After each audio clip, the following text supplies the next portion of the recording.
دوستو، خداوند کا کلام آپ تک پہنچا ہے۔ پلیز لائک اور شیئر لازمی کیجیے۔ God bless you. مقدس متی کی انجیل اس کا 22واں باب۔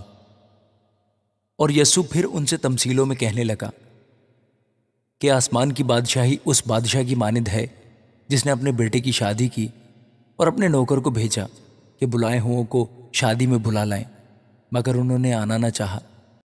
پھر اس نے اور نوکروں کو یہ کہہ کر بھیجا کہ بلائے ہوئوں سے کہو کہ دیکھو میں نے ضیافت تیار کر لی ہے، میرے بیل اور موٹے موٹے جانور ذبح ہو چکے ہیں اور سب کچھ تیار ہے، شادی میں آؤ۔ مگر وہ بے پرواہی کر کے چل دیے، کوئی اپنے کھیت کو، کوئی اپنی سوداگری کو، اور باقی نے اس کے نوکروں کو پکڑ کر بے عزت کیا اور مار ڈالا۔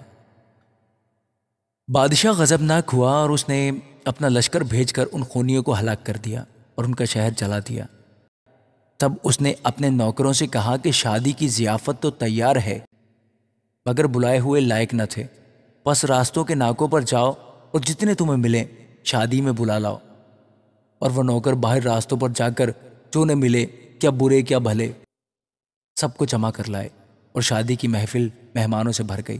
اور جب بادشاہ مہمانوں کو دیکھنے کو اندر آیا تو اس نے وہاں ایک آدمی کو دیکھا جو شادی کے لباس میں نہ تھا، اور اس نے اس سے کہا، میاں تو شادی کی پوشاک پہنے بغیر یہاں کیوں کر آ گیا؟ لیکن اس کا منہ بند ہو گیا۔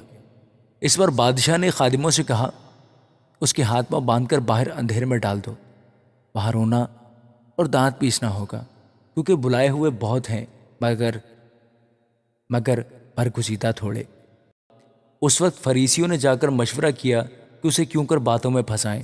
بس انہوں نے اپنے شاگردوں کو ہیرودیوں کے ساتھ اس کے پاس بھیجا، اور انہوں نے کہا، اے استاد، ہم جانتے ہیں کہ تو سچا ہے اور سچائی سے خدا کی راہ کی تعلیم دیتا ہے اور کسی کی پرواہ نہیں کرتا، کیونکہ تو کسی آدمی کے طرفدار نہیں۔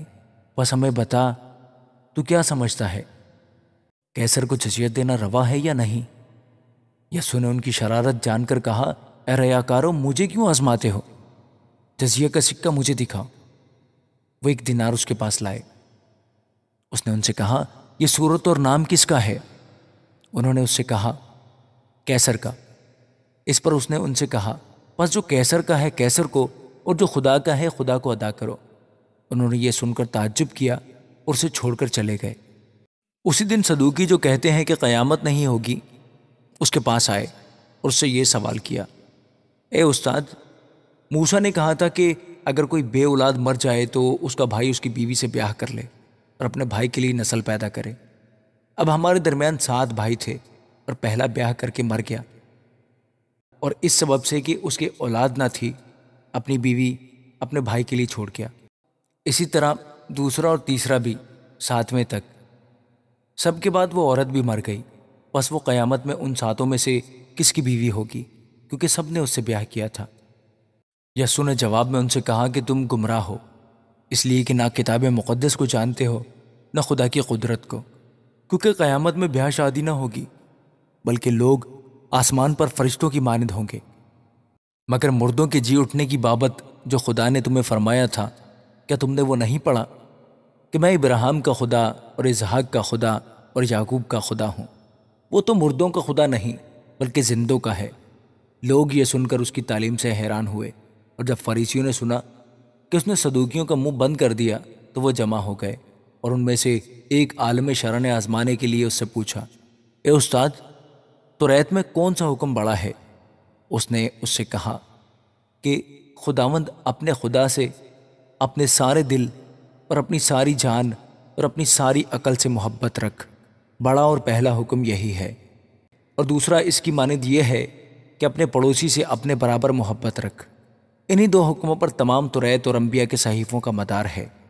اور جب فریسی جمع ہوئے تو یسوع نے ان سے پوچھا کہ تم مسیح کے حق میں کیا سمجھتے ہو، وہ کس کا بیٹا ہے؟ انہوں نے اس سے کہا، داؤد کا۔ اس نے ان سے کہا، پس داؤد روح کی ہدایت سے کیوں کر اسے خداوند کہتا ہے کہ خداوند نے میرے خداوند سے کہا، میری دہنی طرف بیٹھ، جب تک میں تیرے دشمنوں کو تیرے پاؤں کے نیچے نہ کر دوں؟